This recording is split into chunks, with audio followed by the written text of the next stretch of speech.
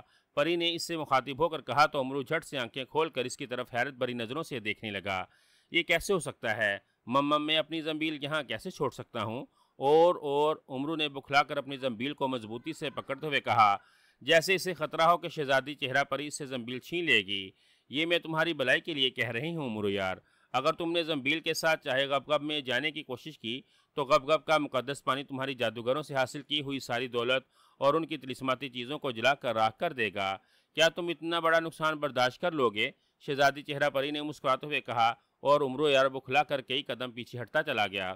اس کے چہرے پر یک لخت بے پناہ گھبراہٹ اور بدحواسی سی ابھر آئی تھی، اور شہزادی چہرہ پری کی جانب شک بھری نظروں سے دیکھنے لگا تھا، کیونکہ اس نے ایسی بات کر دی تھی جسے ماننا امرو یار کے لیے مشکل ہی نہیں بلکہ ناممکن تھا۔ کیا تم سچ کہہ رہی ہو؟ امرو نے اس کی طرف شک بھری نظروں سے دیکھتے ہوئے کہا، ہاں بالکل سچ۔ اگر تمہیں میری بات کا یقین نہیں تو زنبیل میں موجود اپنی سنہری تختی سے پوچھ لو۔ شہزادی چہرہ پری نے سنجیدگی سے جواب دیا، او تم سنہری تختی کے بارے میں بھی جانتی ہو؟ اس کا مطلب ہے کہ تم میری زنبیل اور اس میں موجود چیزوں کو بھی دیکھ سکتی ہو؟ امرو نے بکھلا کر کہا، بے فکر رہو امرو یار، یہ درست ہے کہ میں تمہاری زنبیل اور اس میں موجود چیزوں کے بارے میں سب کچھ جانتی ہوں، لیکن تمہیں مجھ سے برحال کوئی خطرہ نہیں ہونا چاہیے، کیونکہ میں اس بات کی پابند ہوں کہ تمہاری زنبیل اور اس میں موجود چیزوں کے بارے میں کسی کو کچھ نہ بتاؤں۔ اگر میں نے ایسا کیا تو میں اسی وقت جل کر راکھ ہو جاؤں گی۔ شہزادی چہرہ پری نے جلدی سے کہا، اور امرو یار کے چہرے پر قدرے اطمینان سا چھا گیا۔ اوہ ایسا ہے تو ٹھیک ہے، لیکن تمہیں میری زنبیل کا راز کیسے معلوم ہوا؟ میرے اندازے کے مطابق جس بزرگ نے مجھے زنبیل دی تھی، انہیں، مجھے اور اس بزرگ کی بیٹی سورنگ پری شہزادی کو زنبیل کے بارے میں سب کچھ معلوم تھا۔ بزرگ بابا اور ان کی بیٹی شہزادی سورنگ پری سے ارشاد راز سے میری ملاقات نہیں ہوئی، اور وہ دونوں نہ جانے کہاں غائب ہو گئے۔ وہ دونوں کہاں گئے ہیں، زندہ بھی ہیں یا نہیں، اس کے بارے میں کوئی نہیں جانتا۔ پھر تمہیں میری زنبیل کا راز کیسے معلوم ہوا؟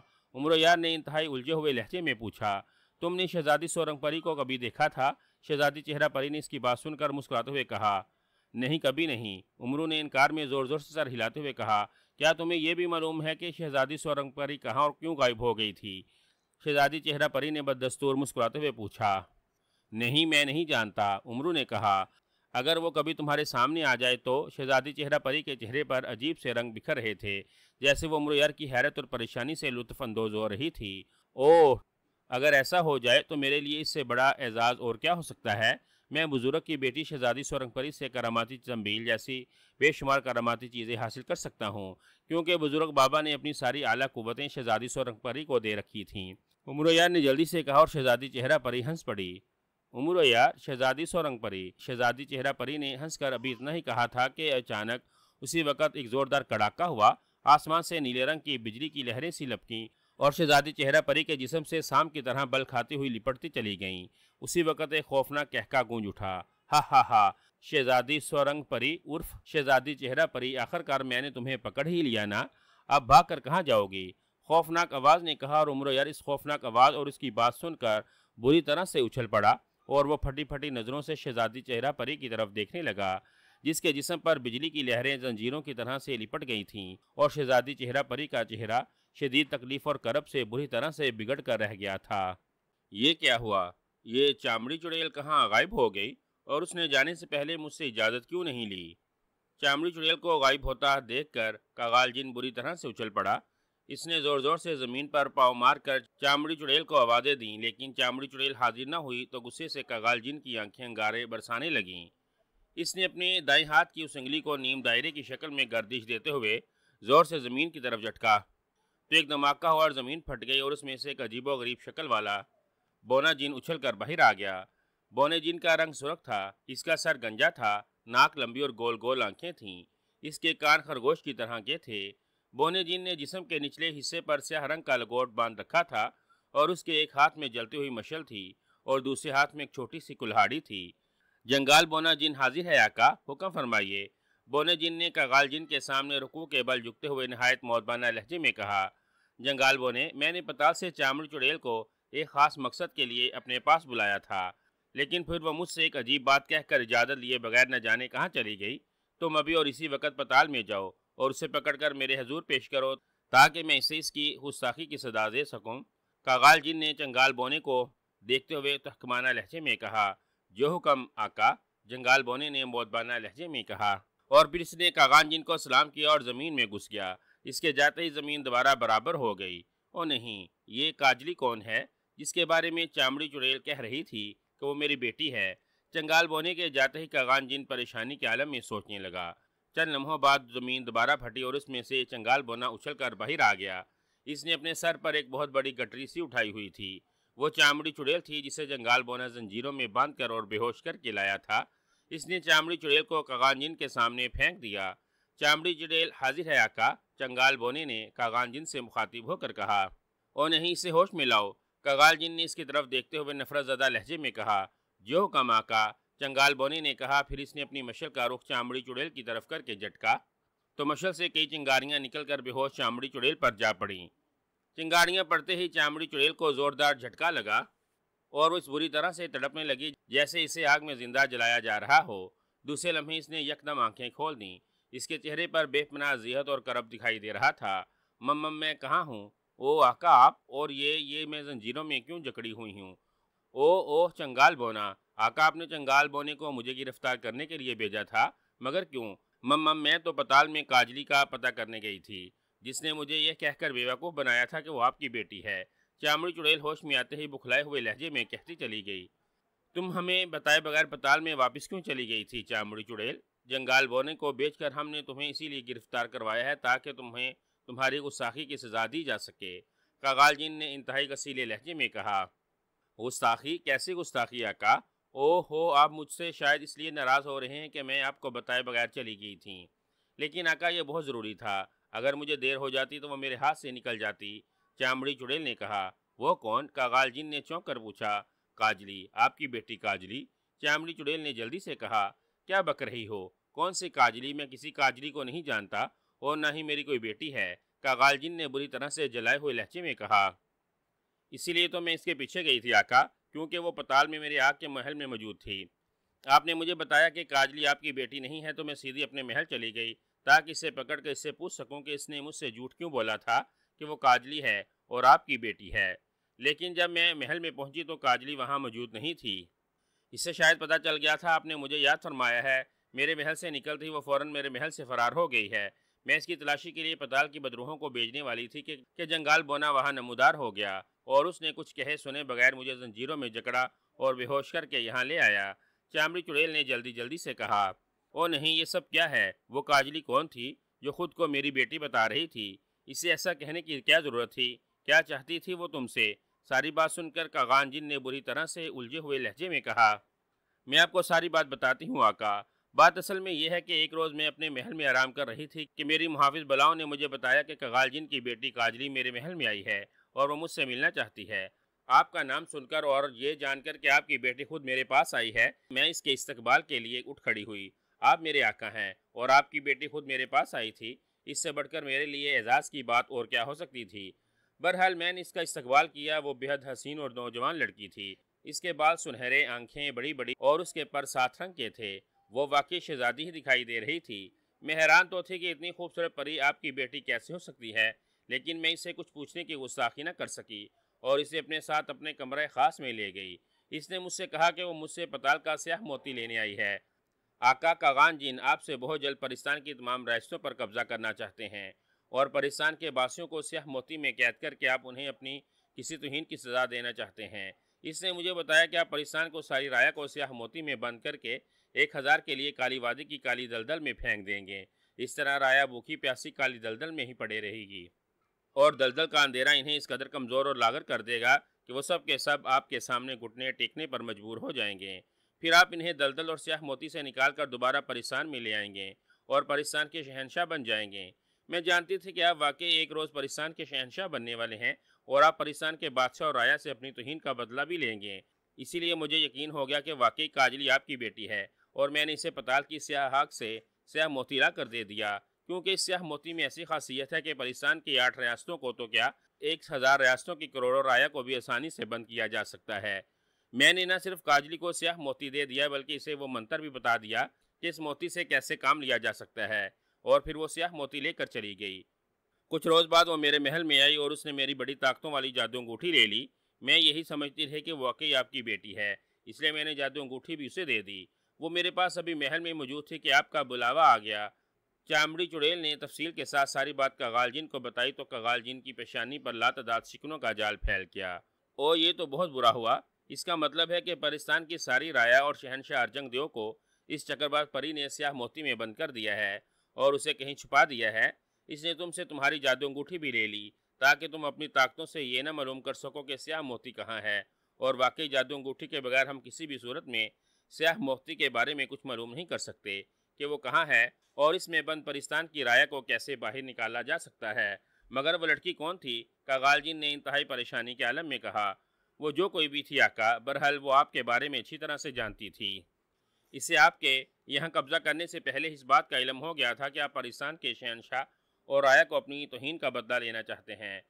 اسی لیے اس نے مجھ سے دھوکے سے کام لیا اور چالاکی سے پتال کی سیاہ آگ کا سیاہ موتی اور میری جادو انگوٹھی حاصل کر لی۔ سیاہ موتی میں اس نے پرستان کی ساری رایا کو بند کر کے غائب کیا اور پھر واپس میرے پاس آ کر جادو انگوٹھی بھی لے جانے میں کامیاب ہو گئی۔ اگر مجھے معلوم ہوتا کہ وہ آپ کی بیٹی نہیں ہے تو میں اسے اس کے ارادوں میں کامیاب نہ ہونے دیتی اور اسے چیر پھاڑ کر کھا جاتی۔ چامڑی چڑیل نے غصے سے ہونٹ چباتے ہوئے کہا، او نہیں، اب جب کہ وہ اپنے مقصد میں کامیاب ہو چکی ہے تو بیکار میں اپنا سر پیٹنے سے کیا فائدہ؟ میں اپنے مقصد میں کامیاب ہو کر بھی ناکام ہو گیا۔ پرستان میرا قبضہ ہے، لیکن کیا فائدہ؟ پرستان میں ایک معمولی سی چڑیا بھی موجود نہیں۔ کیا میں پتھروں، پہاڑوں اور خالی دیواروں پر حکومت کروں گا؟ کغال جن نے غصیلے لہجے میں کہا، آقا اس چکرباز پری نے میرے ساتھ دھوکہ کیا ہے۔ آپ مجھے حکم دیں، میں اس کی تلاش میں زمین آسمان ایک کر دوں گی۔ وہ جہاں کہیں بھی ہوگی اسے پکڑ کر میں آپ کے قدموں میں لا پھینکوں گی۔ چامڑی چڑیل نے جلدی سے کہا، شاید وہ ڈر گئی تھی کہ کغال جن غصے میں آ کر اس کی بے وقوفی کی وجہ سے اسے ہلاک نہ کر ڈالے۔ تمہاری طاقت جادو انگوٹھی اس کے پاس ہے، تم جادو انگوٹھی کے نہ ہونے کی وجہ سے ایک معمولی چڑیل بن کر رہ گئی ہو۔ چامڑی چڑیل، تم اس کا آپ کچھ نہیں بگاڑ سکتی۔ وہ چاہے تو تمہیں نہایت آسانی کے ساتھ ٹکانے لگا سکتی ہے۔ وہ لڑکی کون ہے اور کہاں ہے؟ اسے کیسے پکڑ کر یہاں میرے سامنے لانا ہے؟ یہ کام میرا محافظ خاص جنگال بونا کرے گا۔ جنگال بونے میں تم سے کہیں زیادہ طاقتیں ہیں۔ تمہاری جادو انگوٹھی بھی اس کے سامنے کوئی حیثیت نہیں رکھتی۔ یہ نہ صرف اس چکرباز پری کو ڈھونڈے گا بلکہ اسے بھی پکڑ کر میرے پاس لے آئے گا۔ کیوں چنگال بونے؟ کغال جن نے پہلے چامڑی سے کہا، پھر ایک طرف خاموش کھڑے چنگال بونے سے پوچھا۔ جو حکم آقا، چنگال بونے نے مودبانہ لہجے میں کہا۔ تو پھر ابھی جاؤ اور اس چکرباز پری جس نے چامڑی چڑیل کو اپنا نام کاجلی بتایا تھا اسے تلاش کرو اور اسے پکڑ کر ہمارے سامنے لاؤ۔ کغال جن نے تحکمانہ لہجے میں کہا، آپ کے حکم کی تعمیل ہوگی آقا، چنگال بونے نے سر جھکا کر کہا اور پھر وہ پھٹی ہوئی زمین میں کود کر غائب ہو گیا۔ اسی وقت زمین برابر ہو گئی۔ امرویا نے پلٹ کر دیکھا تو ایک سرخ رنگ کا بونا جس نے سیاہ رنگ کا جانگیا پہنا ہوا تھا اور جس کے ہاتھ میں ایک جلتی ہوئی مشعل تھی اور دوسرے ہاتھ میں کلہاڑی، ایک چٹان پر کھڑا زور زور سے کہکے لگا رہا تھا۔ چنگال بونا، اوہ ہو، یہ تو چنگال بونا ہے۔ امرویا اس کو ہلاک کر دو، جلدی کرو۔ اگر مجھے یہاں سے لے جانے میں کامیاب ہو گیا تو تم مجھے زندگی بھر تلاش نہیں کر سکو گے اور پرستان کا نام و نشان ہمیشہ کے لیے ختم ہو جائے گا۔ شہزادی چہرہ پری نے تکلیف کی شدت سے چیختے ہوئے امرویار سے مخاطب ہو کر کہا، او نہیں، یہ معمولی آدمزاد مجھے ہلاک کرے گا؟ تمہارا دماغ تو خراب نہیں ہو گیا سورنگ پری شہزادی؟ جانتی ہو میں کون ہوں؟ میں چنگال بونا جن ہوں، جادوگروں کا محافظ خاص جن، اور میری طاقتیں کغال جن کی طاقتوں جیسی ہیں۔ ان طاقتوں کا مقابلہ کرنا بڑے بڑے جنوں اور دیوں کے بس سے باہر ہے، اور تم اس دبلے پتلے اور بوڑھے آدمزاد سے کہہ رہی ہو کہ مجھے ہلاک کر دے؟ چنگال بونے نے امرویار کی طرف حقارت بھری نظروں سے دیکھتے ہوئے کہا۔ امرویار اس کے منہ سے ایک بار پھر شہزادی سورنگ پری کا نام سن کر جھٹکا کھا کر رہ گیا۔ تتا تم شہزادی سورنگ پری ہو؟ امرویار نے پھٹی پھٹی آنکھوں سے شہزادی چہرہ پری کو دیکھتے ہوئے ہکلا کر پوچھا، ہاں میں ہی اصل شہزادی سورنگ پری ہوں، اسی بزرگ کی بیٹی جس نے تمہیں زنبیل اور کراماتی چیزیں دی تھیں۔ جلدی کرو امرویار۔ شہزادی چہرہ پری نے بری طرح سے چیختے ہوئے کہا، آدمزاد، اگر اپنی زندگی چاہتے ہو تو یہاں سے چلے جاؤ۔ میں نے شہزادی سورنگ پری کو گرفتار کر لیا ہے، اب یہ میری قید سے آزاد نہیں ہو سکتی۔ یہ کغان جن کی دشمن ہے، اس نے پرستان کی ساری رایا کو کہیں غائب کر دیا ہے۔ میں اسے اپنے آقا کے پاس لے جاؤں گا، وہ خود ہی سے معلوم کر لیں گی کہ اس نے پرستان کی رایا کو سیاہ موتی میں بند کر کے کہاں چھپایا ہے۔ چنگال بونے نے گرجتے ہوئے کہا۔ اس عجیب و غریب صورتحال اور اس کی باتوں سے امرویار کا ذہن بری طرح سے الجھ رہا تھا، کیونکہ ابھی تک اصل حقیقت اس کے سامنے نہیں آئی تھی کہ یہ سارا چکر کیا ہے۔ پہلے شہزادی چہرہ پری اس کے سامنے الٹا چہرہ بن کر آئی اور اسے ستاتی رہی۔ پھر وہ چمگادڑ بن گئی اور پھر اس نے قسم کھا کر عمرو یار کو بتایا کہ وہ اس کے سامنے سروپ میں ہے، اور اب وہی شہزادی خود کو سورنگ پری بتا رہی تھی، جو اس نے ایک دل بزرگ کی بیٹی تھی، جس نے واقعی عمرو یار کو زنبیل اور بے شمار کراماتی چیزیں دی تھیں، جن کی مدد سے عمرو یار بڑے بڑے مارکے نہایت آسانی سے سر کر لیتا تھا۔ لیکن اگر یہ شہزادی سورنگ پری تھی تو اس نے حضرت سلیمان کی قسم کیوں کھائی تھی کہ وہ عمرو کے سامنے سروپ میں ہے؟ اگر اس نے جھوٹ کہا ہوتا تو اصول کے مطابق حضرت سلیمان کی قسم کھاتے ہی اسے جل کر راکھ ہو جانا چاہیے تھا۔ کیا سوچ رہے عمرو یار؟ جلدی کرو، چنگال بونا مجھے یہاں سے لے جانے کے لیے غیبی منتر پڑھ رہا ہے۔ اسے خاموش دے کر شہزادی چہرہ پری نے چیخ کر عمرو سے مخاطب ہو کر کہا، اور عمرو چونک کر چنگال بونے کی طرف دیکھنے لگا، جو واقعی آنکھیں بند کیے کوئی منتر پڑھ رہا تھا۔ یہ دیکھ کر عمرو بکھلا گیا۔ اسے اور تو کچھ نہ سوجا، اس نے جلدی سے اپنی زنبیل کا منہ کھول کر اس کی طرف کر دیا۔ چل زنبیل میں، اس نے کہا۔ اسی وقت چٹان پر کھڑے چنگال بونے کو ایک زوردار جھٹکا لگا۔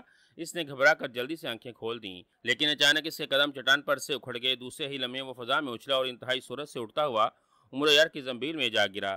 عمرو نے جلدی سے زنبیل کا منہ بند کر لیا۔ خس کم جہاں پاک، چنگال بونے کو زنبیل میں قید کر کے عمرو یار نے اطمینان بھرے انداز میں ہاتھ چاٹتے ہوئے کہا۔ وہ شہزادی چہرہ پری یا سورنگ شہزادی کی طرف مڑا تو شہزادی کے جسم پر اسی طرح بجلی کی لہریں لپٹی ہوئی تھیں، اور شدید تکلیف کی وجہ سے اس کا چہرہ سیاہ ہونا شروع ہو گیا تھا، اور وہ زمین پر گر کر اس بری طرح سے تڑپ رہی تھی جیسے اسے آگ میں زندہ ڈال دیا گیا ہو۔ او یہ کیا؟ چنگال بونے کو تو میں نے زنبیل میں قید کر لیا تھا۔ اس کے زنبیل میں جاتے شہزادی سورنگ پری سے اس کا طلسم ختم ہو جانا چاہیے تھا۔ لیکن عمرو یار شہزادی کی حالت دیکھ کر بری طرح سے بکھلا گیا۔ چنگال بونے کو مار دو عمرو یار، چنگال بونے کو مار دو، نہیں تو میں جل کر ہلاک ہو جاؤں گی، تڑپتی ہوئی شہزادی چہرہ پری نے کربناک لہجے میں چیختے ہوئے کہا۔ اس کا جسم بری طرح سے پھڑک رہا تھا، جیسے اس کی جان نکل رہی ہو۔ اوہ، اب میں چنگال بونے کو کیسے ہلاک کروں؟ اسے تو میں نے زنبیل میں قید کر لیا ہے، عمرو نے بڑے گھبرائے ہوئے لہجے میں کہا۔ سنہری تختی سے پوچھو، سنہری تختی چنگال بونے کو ہلاک کرنے کا طریقہ تمہیں بتا دے گی، شہزادی پری نے رک رک کر ہذیانی انداز میں چیختے ہوئے کہا۔ عمرو نے جلدی سے زنبیل سے سنہری تختی نکال لی۔ سنہری تختی، مجھے بتایا جائے کہ چنگال بونے کو کیسے ہلاک کر سکتا ہوں، عمرو یار نے سنہری تختی سے پوچھا۔ عمرو یار کو بتایا جاتا ہے کہ اگر چنگال بونے کو پانی سے بھرے ہوئے تالاب میں پھینک دیا جائے تو اس کی ساری جادوئی طاقتیں ختم ہو جائیں گی۔ چنگال بونا جادوگروں کا محافظ جن ہے، اسی لیے اس پر آگ اور دنیا کا کوئی ہتھیار اثر نہیں کر سکتا، لیکن اگر اسے پانی میں گرا دیا جائے تو اس کی ساری طاقتیں ختم ہو جائیں گی، اور پھر اسے کسی عام تلوار یا ہتھیار سے بھی ہلاک کیا جا سکتا ہے، اور چنگال بونے کی ہی جان اسی کی ناک میں ہے۔ عمرو یار بونے کو پانی میں گرا کر پانی میں ہی اس کی ناک پر مقدس تیر مار دے گا تو چنگال بونا ہلاک ہو جائے گا، اور اس کے ہلاک ہوتے ہی شہزادی سورنگ پری سے اس کا سحر ٹوٹ جائے گا۔ سنہری تختی پر الفاظ ابھرے۔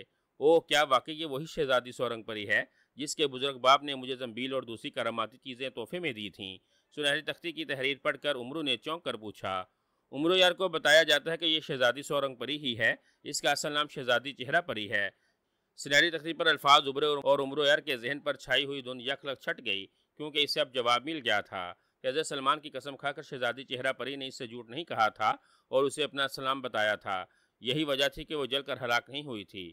عمرو یار نے شہزادی چہرہ پری کو دیکھا جس کا رنگ سیاہی مائل ہوتا جا رہا تھا۔ اس کی آنکھیں بند تھیں اور وہ یوں ساکت ہو گئی تھی جیسے اس کے جسم سے جان نکل گئی ہو۔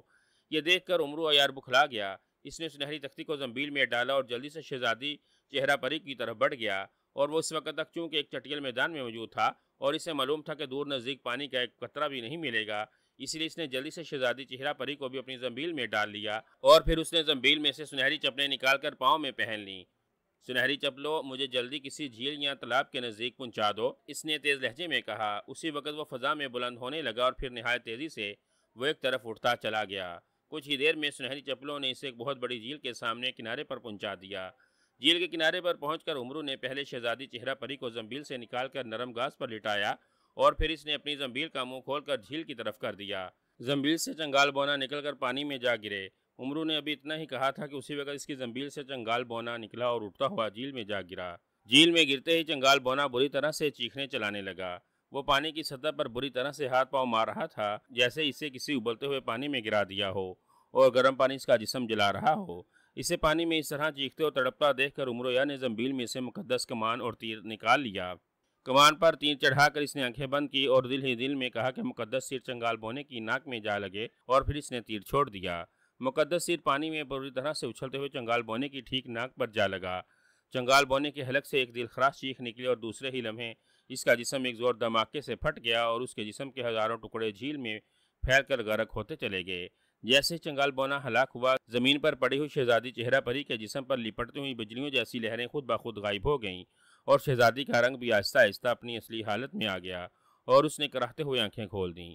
دھماکے کی آواز سنتے ہی امرو نے آنکھیں کھول لیں اور چنگال بونے کے جسم کے ٹکڑے ہوتا دیکھنے لگا۔ پھر اس نے شہزادی چہرہ پری کی طرف دیکھا جو اب آنکھیں کھولے اس کی جانب دیکھ رہی تھی۔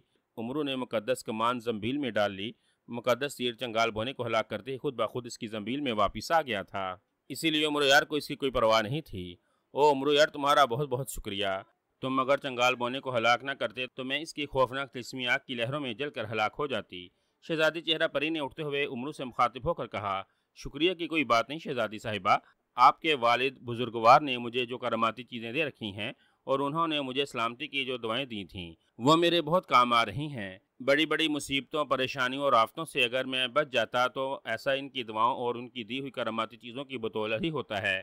میں ان بزرگ کا عقیدت مند ہوں۔ آپ کیونکہ ان کی بیٹی ہیں اسی لیے آپ کے لیے بھی میں اپنے دل سے ایسے ہی جذبات رکھتا ہوں، اسی لیے آپ کو مصیبت میں دیکھ کر میں کیسے خاموش رہ سکتا تھا۔ امرو نے واقعی بے حد انکسارانہ لہجے میں کہا، پھر بھی امرو یار، اگر تم بر وقت چنگال بونے کو زنبیل میں قید نہ کرتے تو میں واقعی ایک بہت بڑی مصیبت میں مبتلا ہو جاتی۔ بہرحال آؤ، ہمیں اب اور دیر نہیں کرنی چاہیے۔ شہنشاہ جنات ارجنگ دیو، ملکہ ساتیہ اور شہزادی پھول پری چاہے گب گب میں ہمارا بے چینی سے انتظار کر رہے ہوں گے، اس سے پہلے کہ کغال جن ہماری طرف کسی اور طاقت کو بھیجے اور ہم اس سے الجھیں۔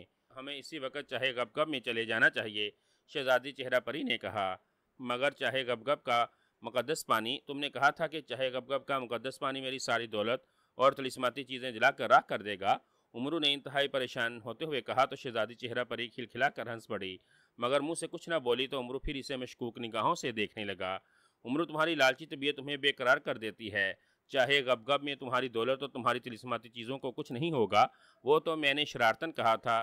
شہزادی چہرہ پری نے مسکراتے ہوئے کہا تو امرو یار نے اسے غصیلی نظروں سے دیکھتے ہوئے اس بات میں سر ہلایا۔ پھر شہزادی چہرہ پری کے کہنے پر امرو نے اس کا ہاتھ پکڑ کر آنکھیں بند کر لیں۔ دوسرے لمحے وہ خود کو ہوا کے دوش پر اٹھتا ہوا محسوس کر رہا تھا۔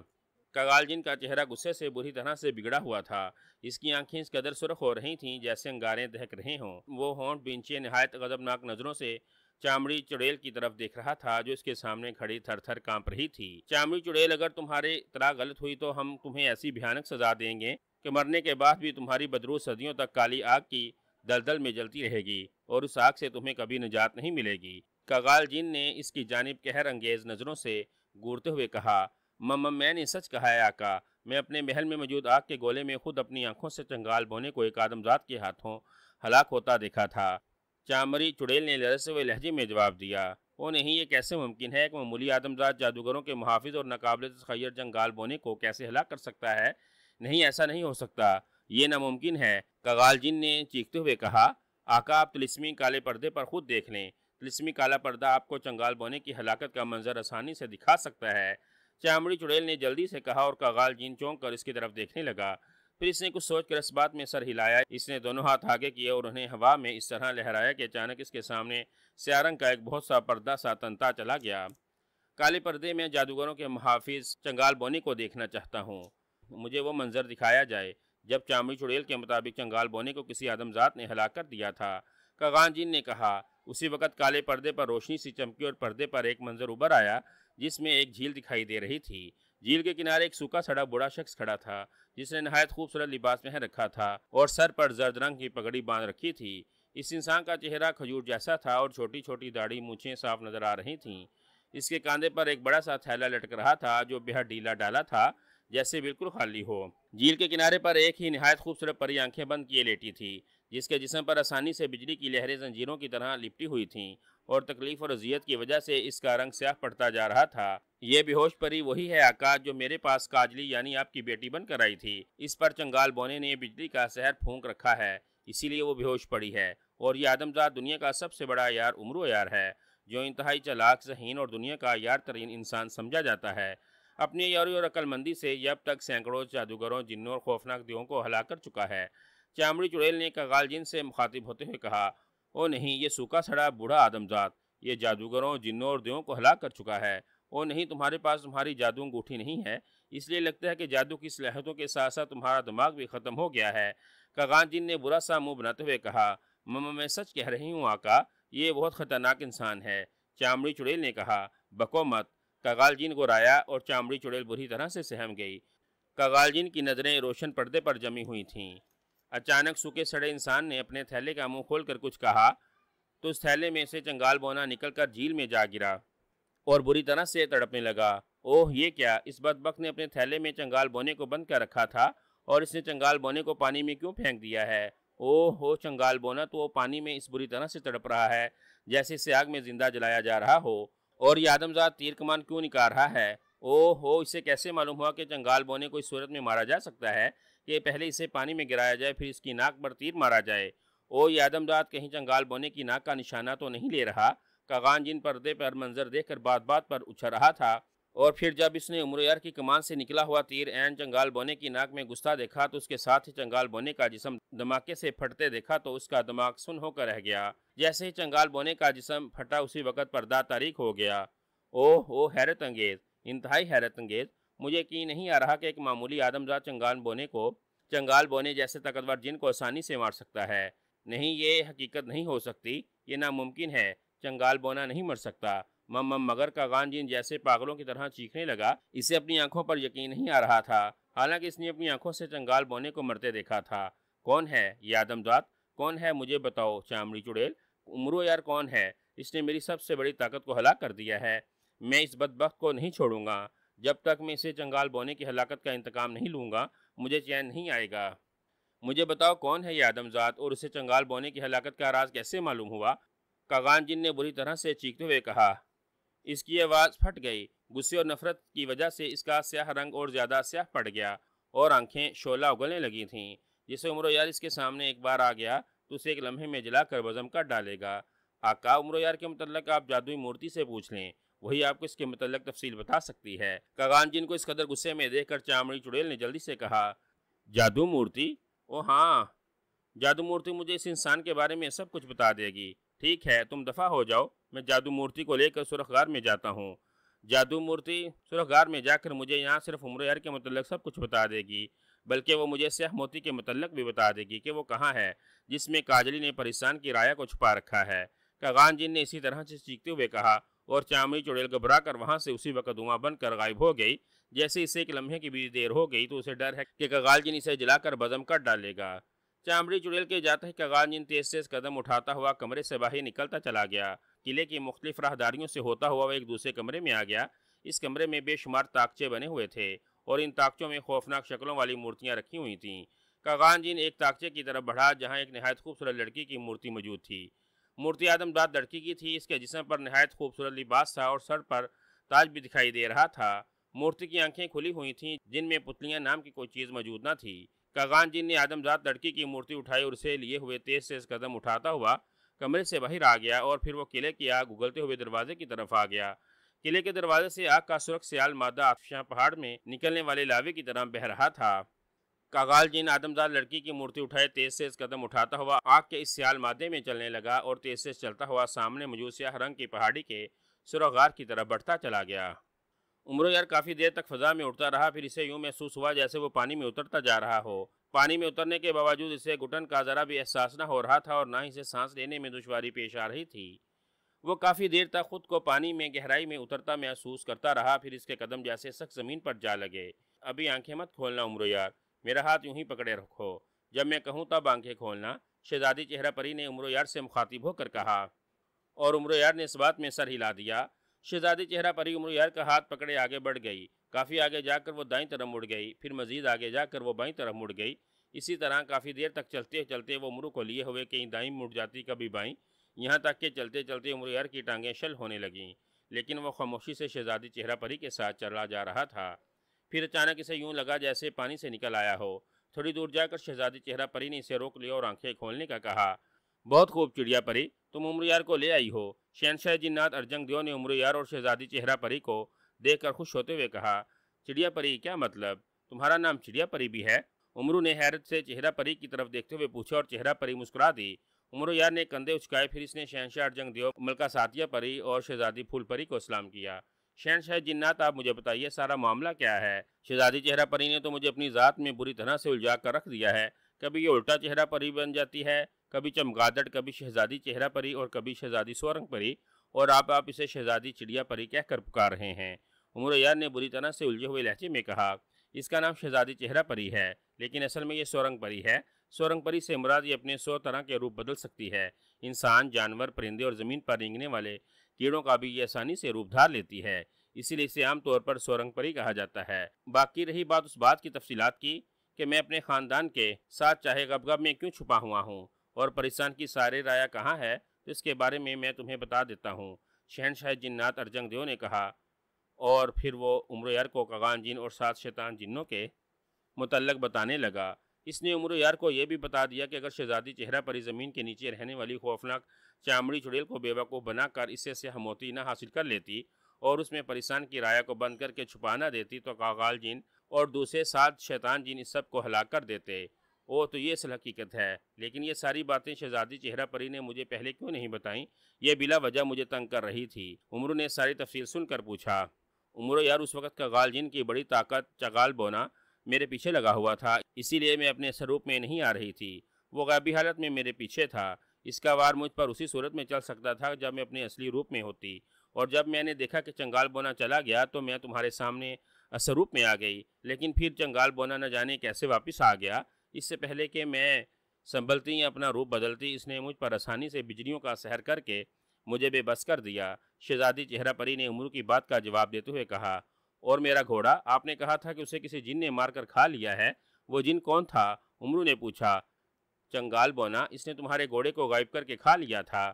وہ جانوروں میں گھوڑوں کا ہی خون اور گوشت پسند کرتا ہے۔ تم جب اس جگہ آئے تو تمہارے گھوڑے نے اس جن کی بو محسوس کر لی تھی، اس لیے وہ گھبرا گیا تھا۔ پھر جیسے ہی تم گھوڑے سے اترے، چنگال بونا اسے لے کر غائب ہو گیا اور بڑی چٹان کے پیچھے جا کر اسے مار کر کھا لیا۔ وہ وہیں موجود تھا، اسی لیے میں تمہارے سامنے روپ بدل بدل کر تمہیں ستانے لگی تاکہ اسے پتہ نہ چل سکے کہ اصلی سورنگ پری شہزادی ہی میں ہی ہوں۔ شہزادی چہرہ پری نے بتایا، اور عمر یار یوں سر ہلانے لگا جیسے اسے ساری بات سمجھ آ گئی ہو۔ اب مجھے بتایا جائے کہ مجھے یہاں کیوں لایا گیا ہے؟ عمر یار نے جان بوجھ کر انجان بنتے ہوئے پوچھا۔ حالانکہ ساری حقیقت جان کر وہ سمجھ گیا تھا کہ شہنشاہ جنات اس کی مدد سے کغان جن اور 7 شیطانوں جنوں کو ختم کروانا چاہتے ہیں تاکہ وہ پھر سے پریستان کو بات کر سکیں، مگر اس سے عمر یار کو تو کوئی فائدہ نہیں ہو سکتا ہے، اس لیے وہ جان بوجھ کر انجان بن گیا تھا۔ ہم چاہتے ہیں کہ تم پہلے کی طرح ایک بار پھر ہماری مدد کرو، کغان جن اور اس کے ساتھی 7 شیطان جنوں کو بھی ہلاک کر دو تاکہ ہم پھر سے اپنے پریستان کو بات کر سکیں۔ جب تک وہ سب زندہ رہیں گے اس وقت تک نہ ہم پریستان کو بات کر سکتے ہیں اور نہ ہی یہاں سے باہر جا سکتے ہیں۔ شہنشاہ جنات ارجنگ دیو نے جلدی سے کہا، ارے باپ رے، ان خطرناک جنوں کا میں کس طرح مقابلہ کر سکوں گا کہ خوف سے آپ ملکہ شہزادی چہرہ پری بھی چھپی پھر رہی ہیں۔ عمر نے بکھلا کر کہا، ان خطرناک جنوں کو کوئی آدم ذات ہی ہلاک کر سکتا ہے، ایسا آدم ذات جس نے کم از کم 100 جادوگر اور 100 جنوں کو ہلاک کیا ہے، اور دنیا میں ایسا انسان صرف ایک ہی ہے اور وہ ہو تم سینکڑوں ہزاروں جادوگروں، جنوں اور دیوں کو ہلاک کر چکے ہو، اس لیے تم کغال جن اور اس کے ساتھی شیطان جنوں کو آسانی سے ہلاک کر سکتے ہو۔ شہزادی چہرہ پری نے کہا، وہ تو ٹھیک ہے، لیکن وہ خطرناک جن کیسے ہلاک ہوں گے؟ میں ایک ساتھ 8 جنوں کو کیسے ہلاک کروں گا؟ ان کی خوفناک طاقتوں کے بارے میں آپ نے جو کچھ بتایا ہے، اس لحاظ سے تو وہ ناقابل تخیر ہے اور ان کو ختم کرنا تقریباً ناممکنات میں سے ہے۔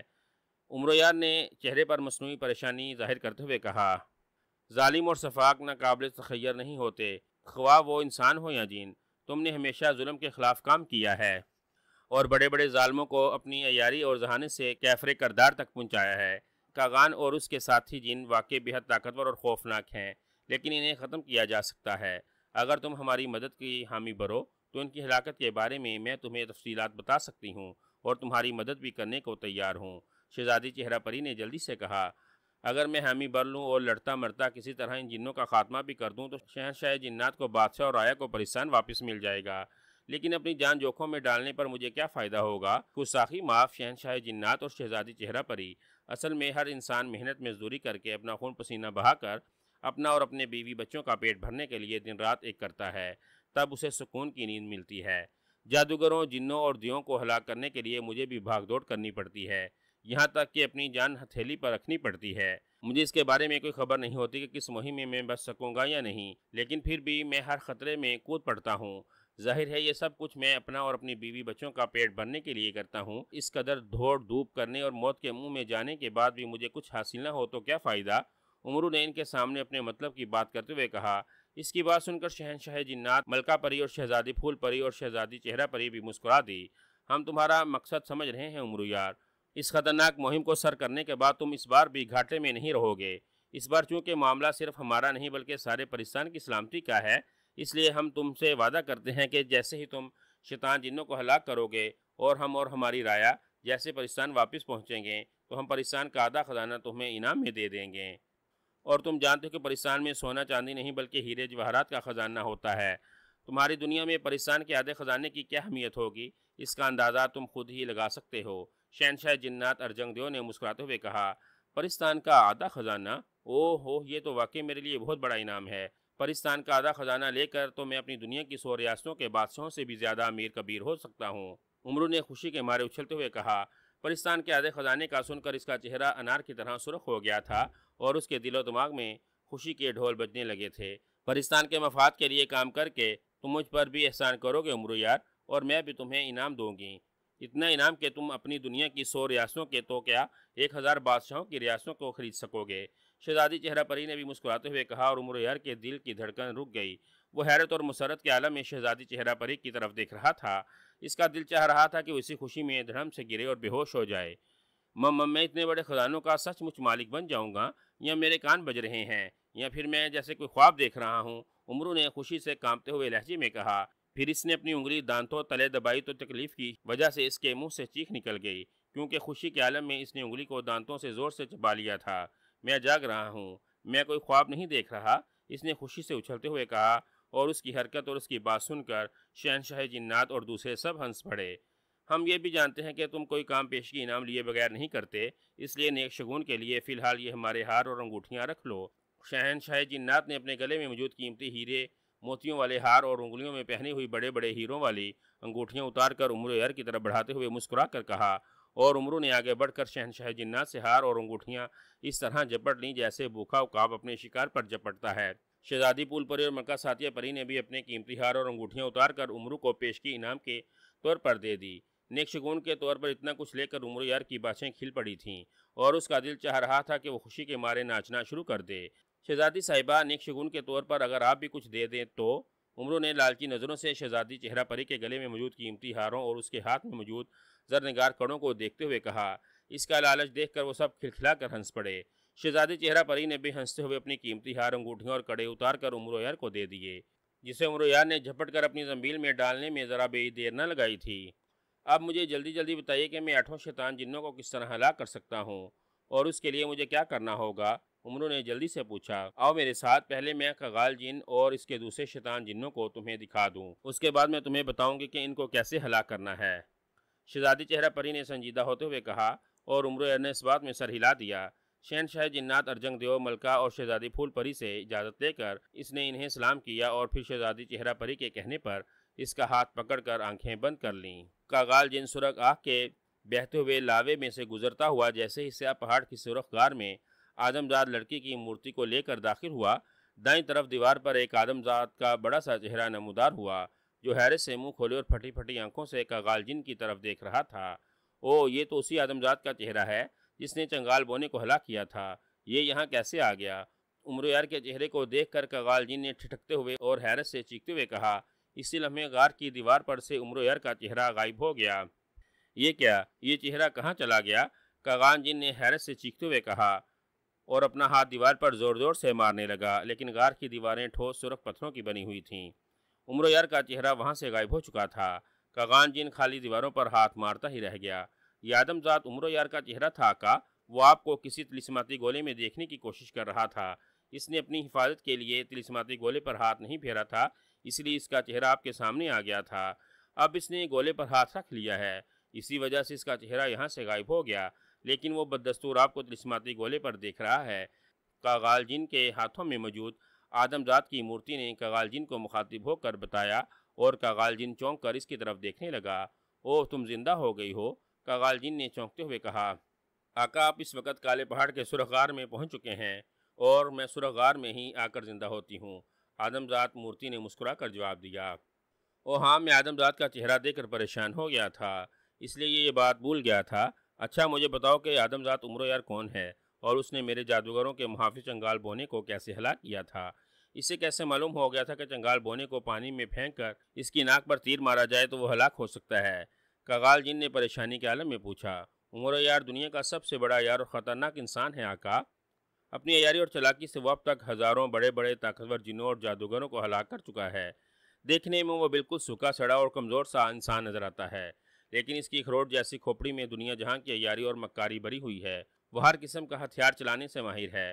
اس کے پاس روشنی کی طاقتوں کے ایسے ایسے ہتھیار ہیں جن کے سامنے ہر قسم کا جادو اور جادو کے ہتھیار بھی اثر ہو جاتے ہیں، اور وہ ان مقدس ہتھیاروں سے جادوگروں، جنوں اور دیوں کو آسانی سے ہلاک کر لیتا ہے۔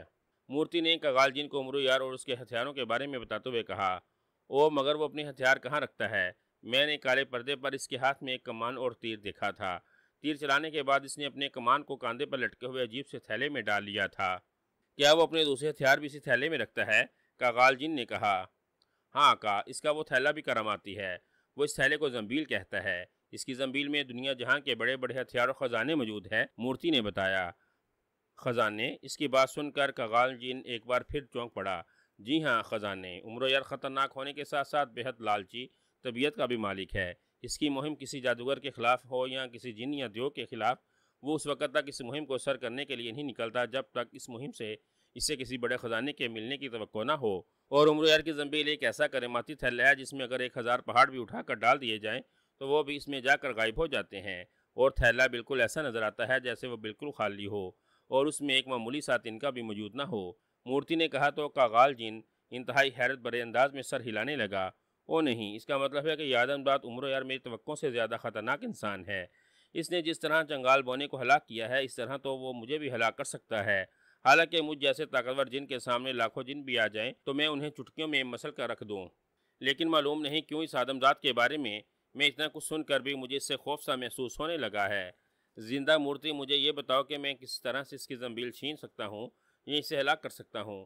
کغال جن نے قدرے پریشان ہوتے ہوئے مورتی سے پوچھا۔ آقا، عمر یار سے اس کی زنبیل چھین کر اسے بے اثر بنایا جا سکتا ہے اور اسے ہلاک بھی کیا جا سکتا ہے، لیکن زندہ مورتی کہتے کہتے رک گئی۔ لیکن کیا؟ کغال جن نے بری طرح سے چونکتے ہوئے پوچھا۔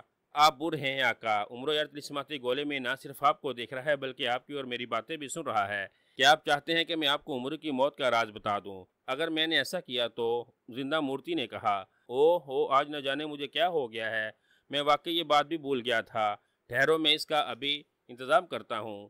کغال جن نے کہا، اور پھر اس نے اپنی مٹھی بند کر کے اس پر کوئی منتر پھونکا اور مٹھی کھول کر پیروں کے نیچے بہتی ہوئی آگ کی طرف جھٹک دی۔ اسی وقت زوردار گرگراہٹ اور تیز گونج نما آواز پیدا ہوئی اور ساری کی ساری غار میں تیز اور خوفناک آگ بھڑک اٹھی۔ آگ اس قدر تیز اور خوفناک تھی کہ اس نے آنے واحد میں پوری غار میں پھیل کر کغال جن کو اپنے اندر لپیٹ لیا۔ چند لمحوں بعد آگ کم ہونے لگی اور پھر کچھ ہی دیر میں آگ پہلے کی طرح لاوے کی صورت میں غار میں بہنے لگی اور کغال جن دوبارہ دکھائی دینے لگا۔ اس کا چہرہ خوشی سے کھلا پڑ رہا تھا، اس کی آنکھوں میں فاتحانہ چمک لہرا رہی تھی۔ زندہ مورتی نے مجھے تمہاری موت کا راز بتا دیا ہے عمر یار، اب تمہیں میرے ہاتھوں سے مرنے سے کوئی نہیں بچا سکتا۔ اس نے اس دیوار کی طرف دیکھتے ہوئے بڑے فاتحانہ لہجے میں کہا، جہاں کچھ دیر پہلے عمر یار کا چہرہ نمودار ہوا تھا اور پھر وہ مڑ کر نہایت تیزی سے اپنے قلعے کی طرف بڑھتا چلا گیا۔ اس کا انداز ایسا تھا جیسے وہ عمر یار کی موت کا انتظام کرنے جا رہا ہو۔